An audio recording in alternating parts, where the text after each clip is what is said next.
신앙 고백하심으로 새벽 예배 드립니다. 전능하사 천지를 만드신 하나님 아버지를 내가 믿사오며 그 외아들 우리 주 예수 그리스도를 믿사오니 이는 성령으로 잉태하사 동정녀 마리아에게 나시고 본디오 빌라도에게 고난을 받으사 십자가에 못 박혀 죽으시고 장수한 지 사흘 만에 죽은 자 가운데서 다시 살아나시며 하늘에 오르사 전능하신 하나님 우편에 앉아 계시다가 저리로서 산 자와 죽은 자를 심판하러 오시리라. 성령을 믿사오며 거룩한 공회와 성도가 서로 교통하는 것과 죄를 사하여 주시는 것과 몸이 다히 사는 것과 영원히 사는 것을 믿사옵나이다. 아멘. 342장 찬양합니다. 342장.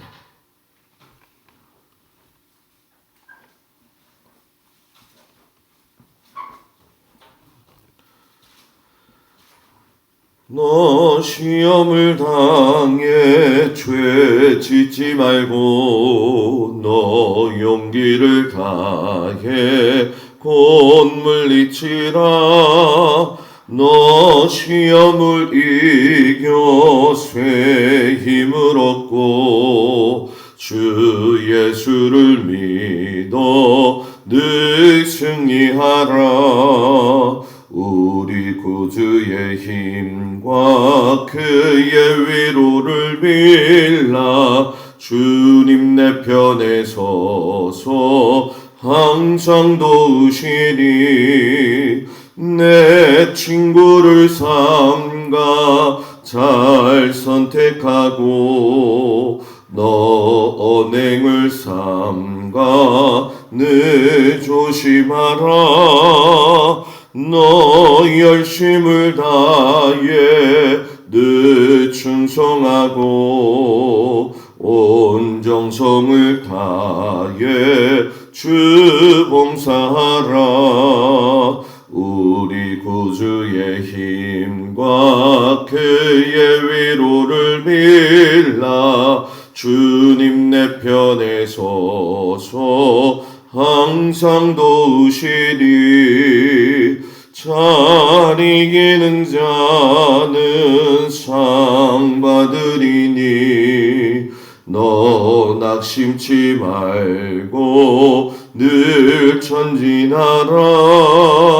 내 구세주 예수 힘 주시리니 주 예수를 믿어 늘 승리하라.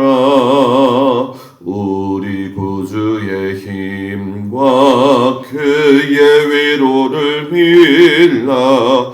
주님 내 편에 서서 항상 도우시리. 아멘.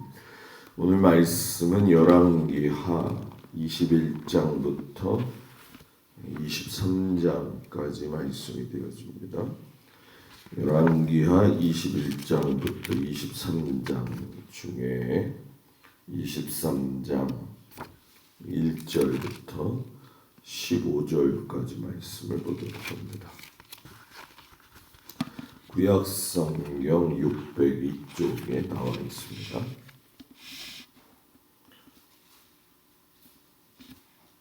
열왕기하 23장 1절에서 15절까지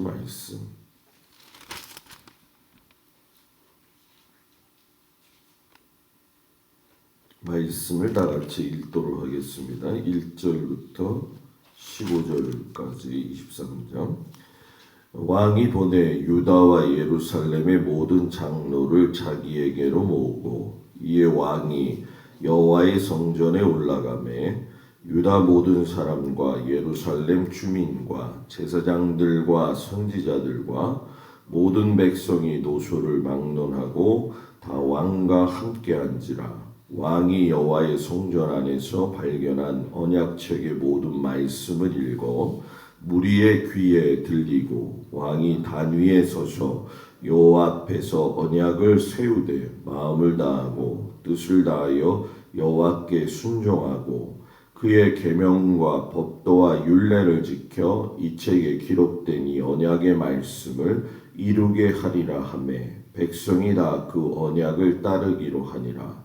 왕이 대제사장 힐기야와 모든 부제사장들과 문을 지킨 자들에게 명령하여 바알과 아세라와 하늘의 일월 성신을 위하여 만든 모든 그릇들을 여호와의 성전에서 내다가 예루살렘 바깥 기드론 밖에서 불사르고 그것들의 죄를 베델로 가져가게 하고 옛적에 유다 왕들이 세워서 유다 모든 성읍과 예루살렘 주위의 산당들에서 분향하며 우상을 섬기게 한 제사장들을 폐하며 또 바알과 해와 달과 별대와 하늘의 모든 별에게 분향하는 자들을 폐하고 또 여호와의 성전에서 아세라 상을 내다가 예루살렘 바깥 기드론 시내로 가져다 거기에서 불사르고 빻아서 가루를 만들어 그 가루를 평민의 묘지에 뿌리고 또 여호와의 성전 가운데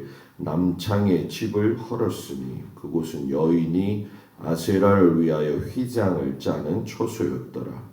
또 유다 각 성읍에서 모든 제사장을 불러오고 또 제사장이 분향하던 산당을 게바에서부터 부엘세바까지 더럽게 하고 또 성문의 산당들을 헐어버렸으니 이 산당들은 그 성읍의 지도자 여호수아의 대문 거기 곧 성문 왼쪽에 있었더라. 산당들의 제사장들은 예루살렘 여호와의 제단에 올라가지 못하고 다만 그의 형제 중에서 무교병을 먹을 뿐이었더라.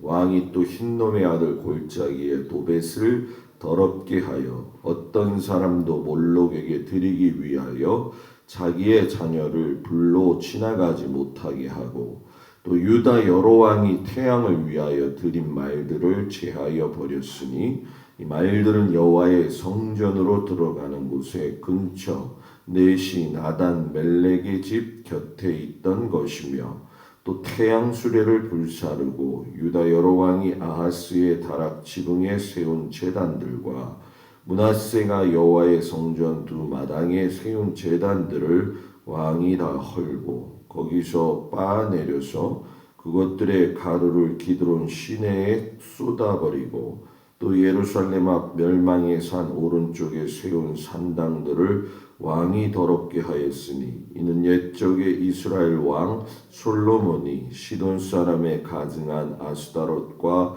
모압 사람에 가증한 그모스와 암몬 자손에 가증한 밀곰을 위하여 세웠던 것이며 왕이 또 석상들을 깨트리며 아세라 목상들을 찢고 사람의 해골로 그곳을 채웠더라. 또한 이스라엘에게 범죄하게 한 느밧의 아들 여로보암이 베델에 세운 제단과 산당을 왕이 헐고 또 그 산당을 불사르고 빻아서 가루를 만들며 또 아세라 목상을 불살랐더라. 아멘.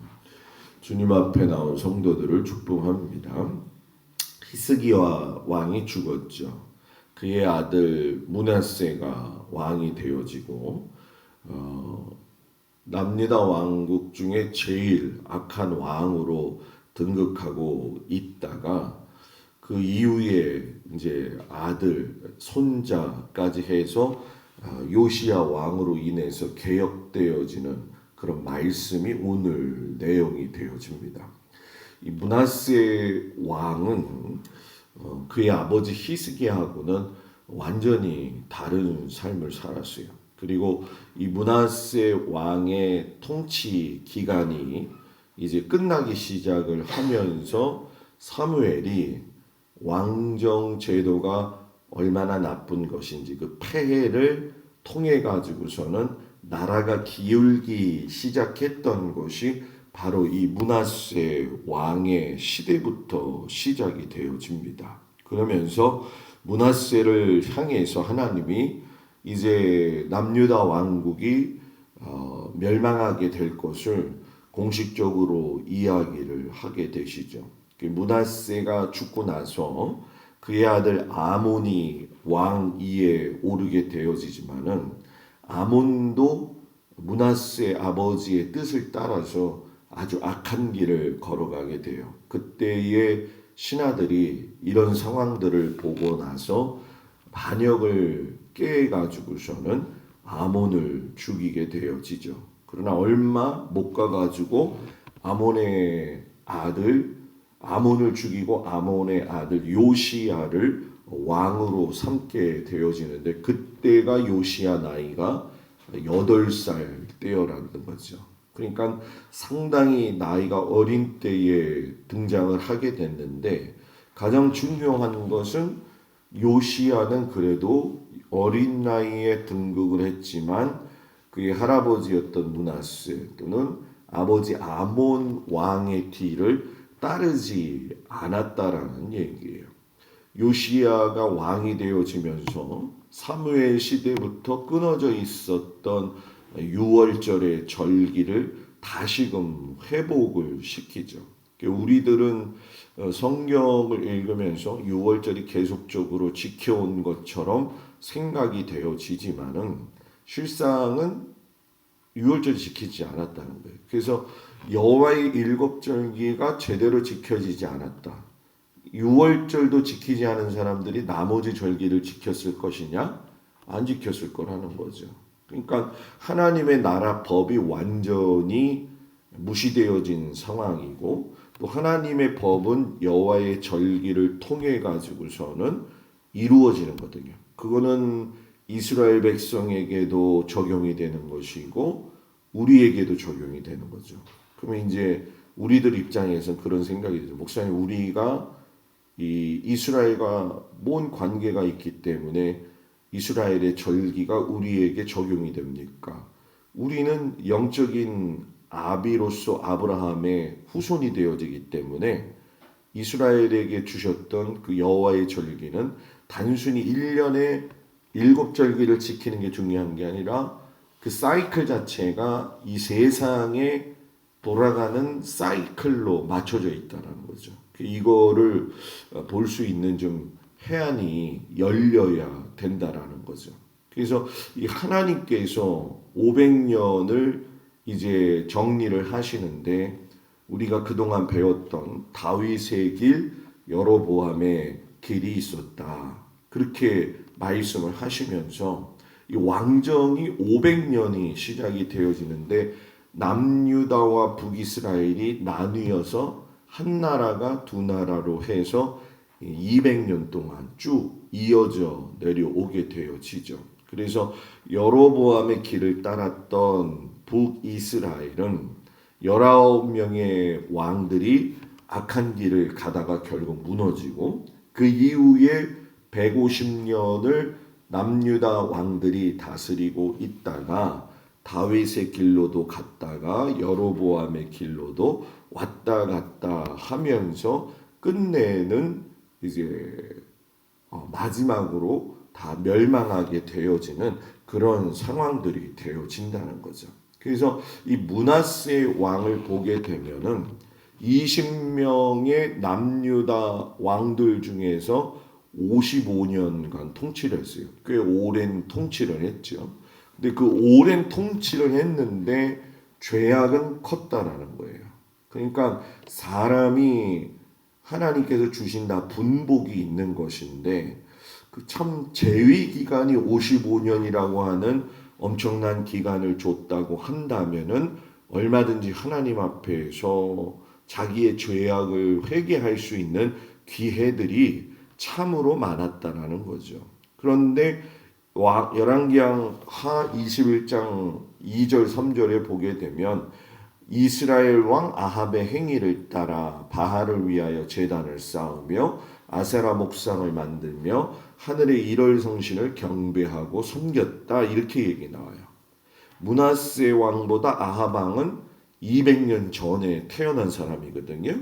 그러면은 실상 잊혀질 만한 사람이었는데도 므낫세는 아합 왕을 따라갔다라는 얘기죠. 그러면서 이 200년의 갭을 유지하고 있으면서도 따라갔다라는 얘기는 그만큼 아합 왕이 악했다는 걸 또 이야기하는 거죠. 그러니까 악한 것에 악한 것을 본받은 악한 왕. 이게 므낫세였다라는 거죠. 우상을 숭배하고 몰렉을 숭배하고 성전을 모독하고 점을 치고 우리가 이렇게 뭐 점친다, 하루의 운세를 띄운다, 뭐 이런 것들 이야기하잖아요. 굉장히 그게 하나님 보시기에 악하다는 거예요. 그리고 신접한 자, 박수를 가까이 한 자, 뭐 요즘 뭐 우리 근처에도 굿당들이 많이 있는데 그 굿당들이 하나님 보시기에 악할까요? 안 악할까요?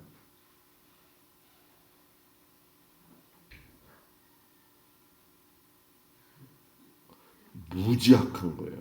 그거는 살아있는 게 아니라 죽어서 이미 있는 거예요. 그래서 굿당이나 무당이나 이런 박수들 전체들을 봤을 적엔 가장 악하기 때문에 하나님이 가장 쳐내버리실 가장 우선순위라는 거죠. 예수님이 오실 때에도 그건 뭐 빼도 박도 못하게 어떤 그 구원의 회개의 기회가 없어요. 물론 우리가 이렇게 살다 보면은 이렇게 무당 중에서 예수 믿는 사람들이 있잖아요. 근데 여러분들이 아셔야 될 거는 무당 중에 예수를 믿어서 목사가 된 사람들도 있는데 여러분 그거 아십니까? 그렇게 된 경우는 양신이 움직여요. 그렇기 때문에 그런 경우는 무당이 하던 짓을 그대로 똑같이 할 때가 있거든요. 근데 이제 그걸 보고 이제 어떤 사람들은 그러죠. 신통방통하다고. 목사님이 은사가 넘치다고. 이게 구분이 안 되는 경우가 많이 있거든요. 그걸 모르고 변했다. 그런 경우에는 실상 좌중되어지는 게 굉장히 좋다. 역사적으로 봤을 적에 여러분들 성경에서 보시면 아시지만 뭐 우상, 몰렉, 섬겼던 사람이 제사장 됐다라는 얘기는 없잖아요. 그죠? 그런 것들을 정확하게 볼 수 있는 눈이 필요하다라는 거죠. 얼마나 악하게 했었는지 나중에 보면 므낫세가 바벨론으로 끌려갔다가 거기서 다시금 돌아오는 상황이 있어요. 그때에 므낫세가 회개를 하죠. 하나님 내가 이걸 잘못했습니다. 그리고 나서 므낫세의 회개를 들어 주시기는 했어요. 그러면서 므낫세의 아들 아몬이 왕이 되어졌는데 여러분 그 부모의 죄가 그 아들에게 그대로 내려가게 되어지는데 아몬이 뭐 우리가 잘 여러분 성경 읽어 보셔서 아시겠지만은 왕위에 등극한 지 얼마 안 돼 가지고선 여러분 뭐예요? 쿠데타로 인해서 죽게 됩니다. 죽게 되어지고 백성들이 그 신하들이 아몬 왕을 죽였는데 신하들을 갖다가 두둔한 게 아니라 그 신하들을 갖다가 다시금 징벌을 해요. 그렇게 되어지니까 이 므낫세와 아몬의 뒤를 이어서 다시금 요시야 왕이 8살 때에 등극을 하게 되어지는 거죠. 8살 때에 진짜 8살 때에 우리가 과연 무엇을 할 수 있는가? 근데 이스라엘은 성인식이 15세 되면은 하잖아요. 15세 되면서 미츠 하르바라고 해가지고서 시작이 되어지는데 그런 나이에 비하게 되면은 8살부터 시작이 되어질 적에 아주 어린 나이였지만 할아버지와 아버지의 길을 따라가지 않았다는 거죠. 우리가 얘기할 적에 참 요시야는 용한 사람이었다 진짜. 어떤 의미에서 보면은 하나님 여호와가 보시기에 너무나도 정직하려고 노력을 많이 했죠. 할아버지와 아버지가 60년 동안 세워놓았던 우상 숭배를 갖다가 정면으로 거부를 하게 되어지고 그 우상들을 허는 과정을 하고 또 성전을 수리를 하죠. 그 성전을 수리하던 도중에 대제사장 힐기야가 하나님의 율법책을 발견하게 돼요. 그 율법책은 언약궤 앞에다가 진열해 놓도록 하나님께서 명령하신 것인데 그동안 기간 동안에 그러면 뭐예요? 그게 사라졌다라는 얘기예요. 그 사라졌던 율법책이 다시 이제 발견이 되어지고 그것을 읽게 되어질 적에 거기서부터 요시야 왕이 더 회개를 하면서 옷을 찢고 뭐 여태까지도 잘했지만 하나님의 말씀을 접할 때에 더 하나님 앞에 회개하고 돌아서고 굉장히 요시야 왕이 아주 엄청나게 개혁을 시작하게 되어지는 거죠. 그래서 훌다 선지자가 하나님의 말씀을 이제 요시야 왕한테 이야기하죠. 그래도 나라는 멸망한다는 거예요. 그래도 왜? 그동안 쌓인 죄들과 하나님의 다시금 세계를 재편상하시고자 하는 그 뜻이 이루어지기 때문에 그러나 너가 살아 있을 때에는 이 징계를 내가 임하지 않게 하겠다라고 연기를 하고 계시죠. 그래서 우리가 이 요시야 왕이 보게 되어지면은 종교 개혁을 진행을 해요. 그래서 모든 백성들을 성전에 모이게 해가지고서는 하나님의 율법책을 낭독하고 듣고 하면서 언약갱신을 하죠. 우리가 이런 모습을 보게 되면 우리의 신앙도 언약갱신이 필요하다는 거예요. 자, 이게 쉽게 얘기하면 뭐냐? 그동안 나를 유지했던 나의 신앙 패턴이 있거든요. 항상. 저도 그렇고 여러분들도 그렇다는 거예요. 그러나 그 신앙의 패턴이 그냥 그 자리에 있어서는 안 된다는 거죠. 더 나아가져야 되고 더 깊어져야 되는 것이고 더 그 속뜻을 하나님께 맞출 수 있도록 내 자신의 신앙적 개혁은 늘 필요하다라는 거죠. 그러니까 이것이 여러분들이 이해하실 때에는 나날이 성장한다라는 의미가 아니에요. 나날이 성숙해지고 깊어져 간다라고 하는 의미죠. 그래서 결국 그 개혁이라고 하는 건 뭐냐? 하나님이 원하시는 걸 하는 거예요. 하나님이 원하시는 걸. 그것은 하나님이 원하신다는 것을 한다는 얘기는 하나님의 나라의 모습으로 닮아간다는 얘기거든요. 그러니까 요시야 왕은 개혁을 하면서 하나님이 원하시는 삶을 살고 하나님의 눈을 가지고 보게 되고 하나님의 마음을 가지고 나라를 다스리게 되어졌던 것처럼 우리도 그렇게 해야 된다는 거죠. 그래서 남유다 안에 있었던 오늘 읽을 말씀에 보게 되어지면 모든 우상들을 갖다가 아주 자세히 척결하는 이야기가 나게 되어지죠.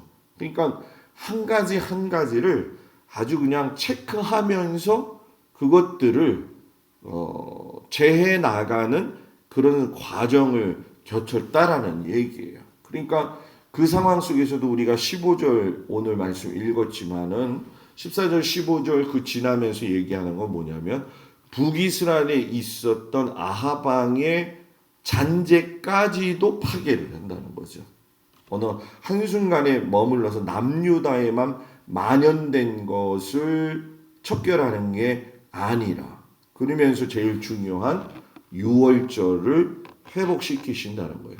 그래서 이 유월절을 회복시켰다라는 얘기는 뭐냐면 하나님의 사이클에 내가 동의합니다. 내가 순종합니다. 이런 뜻이죠. 그래서 우리의 눈도 띄어져야 될 것이 무엇이냐면은 참 이 목회를 보면서 제가 요즘 느끼는 거지만 요즘은 아니죠. 계속 느꼈던 거지만은 뭐 3년의 팬데믹이라든가 또는 뭐 전 세계적 돌아가는 상황이라든가 또 이런 상황들을 볼 수 있는 안목이 생기게 하도록 하는 게 목사가 해야 될 일이 아니냐. 저는 요즘 그런 고민을 굉장히 많이 해요. 왜냐하면 다른 그 어떤 시대보다도 이렇게 요번에 이제 그 세미나를 이제 뭐 갔다 왔지만은 말이 세미나지 이게 고민하는 문제인데 거기서도 이야기하는 게 뭐냐? 한마디로 쉽게 얘기하면 이거예요. 다 무너진 이 신앙의 상황을 어떻게 회복시킬 거냐. 그게 숙제였거든요. 그 숙제인데 그분이 이제는 교회 안에서의 신앙생활의 성숙도는 사회적으로 드러나야 될 것이고 교회에서 더 이상의 뭐 아웅다웅하는 식의 신앙 수준에 머물러 있으면 신앙의 깊이가 하나님을 닮아갈 수가 없다라고 하는 거. 그래서 본질 회복이라고 이야기하지만 본질 회복은 결국 뭐냐? 여러분들은 지금 따끈따끈한 이야기를 듣고 있는 거예요. 아셔요? 네? 따끈따끈한 이야기. 본질 회복은 뭐냐? 결국은 처음에 하나님이 말씀하셨던 기본으로 돌아가야 된다는 거예요. 그동안의 한국 교회는 여러 가지 프로그램을 통해서 뭐 제자 훈련도 하고 제자 훈련 해가지고 변했느냐? 안 변했다는 거예요. 교회에서 어떤 행사 프로그램을 해가지고 했는데 변했느냐? 안 변했다는 거예요. 여전히 교회는 시끄럽고 교회는 말이 많고 교회는 소문이 많고 나쁜 말만 하고 이런 교회의 모습이 탈피되지 못하고 한국 교회가 앞으로 이렇게 10년이 20년이 간다고 한다면 한국 교회에 누가 남아 있겠느냐라는 거죠. 저는 아주 절대 공감을 해요. 원래 제가 생각했던 부분이라서. 그래서 요번에 참 어렵지만 그 단어가 전 마음에 굉장히 좋은 건데 영성이 깊어져야 된다. 그거는 목사도 깊어져야 되고 성도들도 깊어져야 된다. 그래서 제가 그랬죠. 하나님, 영성을 어떻게 깊게 해야 되겠습니까? 우리 성도들을 위해서. 방법이 없어요. 제가 깊어지면 되는 거거든요. 그래서 그게 관건이다. 그래서 아마 제가 그 주일 저녁이나 또 낮에 좀 시간이 좀 되면 좀 이 부분에 대해서도 좀 이야기를 좀 같이 해야 되겠다라는 생각을 가지고 왔어요. 여러분, 겉모습만 우리가 주님을 닮아가는 것이 아니라 생각의 전환이 필요한 시대에 우리는 살고 있다라는 얘기죠. 여시야가 결국 생각의 전환을 했었는데 문제가 하나 생겼죠. 그게 뭐냐면 바벨론이 팽창되어져 가는데 하나님은 남유다를 바벨론에 의해서 70년 훈련시킬 계획을 가지고 계셨거든요. 그러니까 애굽 왕의 느고 왕이 생각했을 적에 이 바벨론을 갖다가 이 팽창되어지는 걸 내가 막아야 되겠다. 그래 가지고서는 애굽 왕이 올라가는데 그거를 요시야가 또 막았죠. 그래서 쓸데없는 전쟁이 일어나게 된 거예요. 그냥 막지 않고 올라가서 애굽은 애굽대로 멸망하게 되어지는 상황으로 하나님이 만드신 거거든요. 그런데 그거를 중간에서 이제 브레이크를 걸다가 결국 요시야 왕이 그 전투에서 죽게 되어져요. 그러면서 여호야김, 시드기야 둘을 왕으로 이어지면서 나라가 멸망하게 되어지죠. 그래서 오늘 말씀을 보면 우리가 느낄 수 있는 건 뭐냐? 이 마지막 세대에 요시야 왕 같은 믿음의 개혁이 정말 필요하다라는 거예요. 율법이 들려질 때, 하나님의 말씀이 들려질 때, 하나님의 말씀이 우리의 삶을 결정해야 되고, 하나님의 그 말씀대로 살아서 요시야 왕 같이 하나님께 속 시원하게 해드릴 수 있는 믿음의 성도들이 되어야 된다. 진짜 이제는 하나님의 말씀대로 살기 위해서 바둥바둥거리는 모습이 우리들에게 있어야 할 아주 귀한 시기다라고 하는 걸 마음속에 깊이 깨닫고 우리의 삶을 하나님 앞에 정말로 감사함으로 드릴 수 있는 귀한 성도들이 되어지길 주의 이름으로 축복을 드립니다. 기도합니다. 하나님 아버지, 므낫세 왕, 또 아몬 왕, 그 뒤에 이어지는 요시야 왕 상황들을 볼 때에 하나님께서 회복시키고자 하시는 하나님의 뜻에 순종하면서 개혁을 일컬었던 요시야 왕의 그 모습이 오늘 우리에게도 있기를 원합니다. 시대가 변하고 있다는 걸 인지하게 하시고 우리가 울타리 안에서만 머물러 있는 신앙이 아니라 눈을 들어 하늘을 보고 세상을 보고 우주를 바라보며 천지를 지으신 하나님께서 어떻게 모든 것을 이행하시며 가는지 깨달을 수 있는 눈을 주시기를 간절히 기도하고 원합니다. 편협적이고 소극적이고 어느 한쪽에 잘못되어진 집중되어진 신앙이 아니라 하나님의 선하신 뜻을 따라서 하나님의 나라를 바라보며 공유를 구할 수 있는 저희들이 되어지도록 도우시고 인도하여 주시옵소서. 오늘도 하나님 거룩한 주일을 준비하는 주말입니다. 하나님 분주한 가운데에서도 마음을 잘 정리하게 하시고 하나님께 집중하게 하시고 또 순간순간 하나님께 감사로 살아갈 수 있게 하시며 일터와 자녀들과 삶의 현장에 주님 함께하여 주옵소서. 예수님의 이름으로 기도드렸습니다. 아멘. 하늘에 계신 우리 아버지여, 이름이 거룩히 여김을 받으시오며 나라의 마옵시며 뜻이 하늘에서 이루어진 것 같이 땅에서도 이루어지이다. 오늘날 우리에게 일용할 양식을 주옵시고 우리가 우리에게 죄 지은 자를 사하여 준 것 같이 우리의 죄를 사하여 주옵시고 우리를 시험에 들지 말게 하옵시며 다만 악에서 구하옵소서. 나라와 권세와 영광이 아버지께 영원히 있사옵나이다. 아멘.